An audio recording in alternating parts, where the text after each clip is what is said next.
British society beauty likes sex. That is Ghislaine in a nutshell. Mr. Epstein, Ghislaine Maxwell and you have devised several schemes to lure underage girls to you for sex.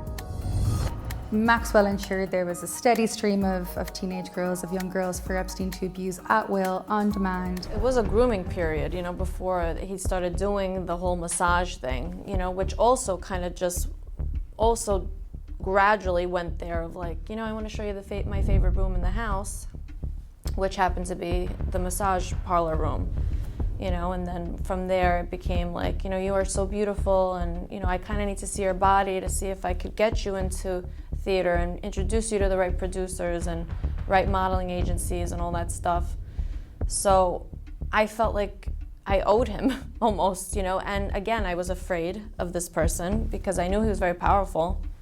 I knew he was successful, he had money. Who else did he know? I don't know. I was 14. I felt very like, where was I gonna go, really? And he had given me so much.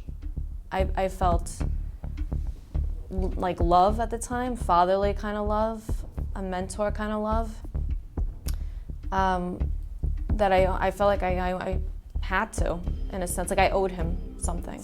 He's sitting and turning my portfolio page by page. Then he told me to stand up, that he wanted me to do a spin and a turn, and turn around so he could see my buttocks region and do a turn. And then he goes, okay, let me see what you look like under the shirt. So he was taking my shirt off. And then he goes, let me see you do a spin and let me manhandle you. Let me manhandle you. I got so terrified. I've never heard the word manhandle from anyone but him. So I did that. And then I was getting scared and I wanted to leave. So he pulls out a $100 bill and he puts it on the table in front of him. And I started to cry and I said, Jeffrey, I'm not a prostitute. I don't want that. I just want to be in Victoria's Secrets. So he gets a phone call, and I think it was her. I think it was Ghislaine Maxwell. He gets the phone call, he answers the phone and he goes, I have this beautiful girl in front of me and she's very upset. I will always remember he said that. I have this beautiful girl in front of me and she's very upset. Where is Sherry Papini? The family believes she was abducted. It's frightening. It's scary. Somebody has taken her, and we want her back. And I don't care what the cost is.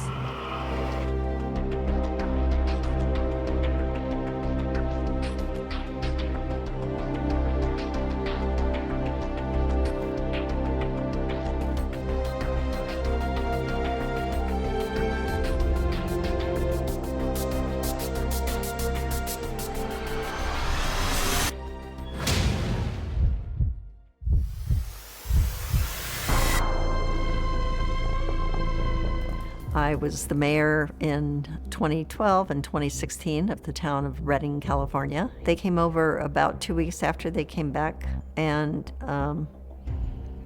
Keith and Sherry sat on the couch, and Sherry was very huddled like this against Keith and wouldn't look up, and Keith really leaning into Keith. And Keith said that she wouldn't look at you because she was told by her abductors that if she made eye contact, she would get hit.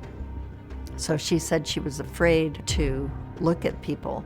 So she barely spoke, and she definitely did have all of the signs of PTSD. I worked in an ER for 12 years and was a PA for 25, and I've seen people with PTSD.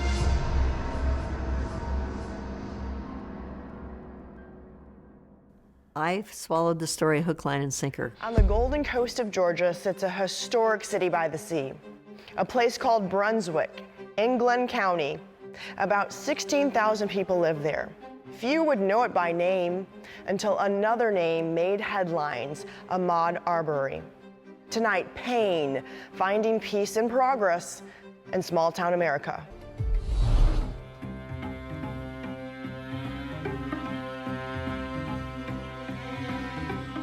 This all begins on a beautiful early spring day in coastal Georgia. And Ahmaud Arbery, who all of his friends say just loved to run, had a passion for running. He was a high school football standout. He had dreams of going further, but that didn't come to be. But on this particular day, he laces up his shoes and he heads off out from his neighborhood. And he ends up in the Satilla Shore subdivision. That's about 2 miles away, roughly, from where he lived. And many of those who knew his pattern for running knew that that really wasn't that far. He gets into the community, and one of the first things he does is he pays a visit to a home that's under construction. Ahmaud Arbery went into a house that was being built, a construction area. The surveillance camera caught him. He didn't do anything, he didn't take anything, he was just looking. Many people do that. He goes there and he just looks around. He goes onto the property, and it should be noted that other people, of course, including children, had gone there previously. I think in February, on the 10-year remembrance of the killing of Trayvon Martin in Sanford, Florida, many people in America will be saying, Trayvon Martin, 10 years later, how far have we come to achieving some semblance of equal justice in America? I submit to you the decision and the killing of Ahmaud Arbery in February 2020 in Brunswick, Georgia, would be a good proclamation of how far America has come in the last 10 years.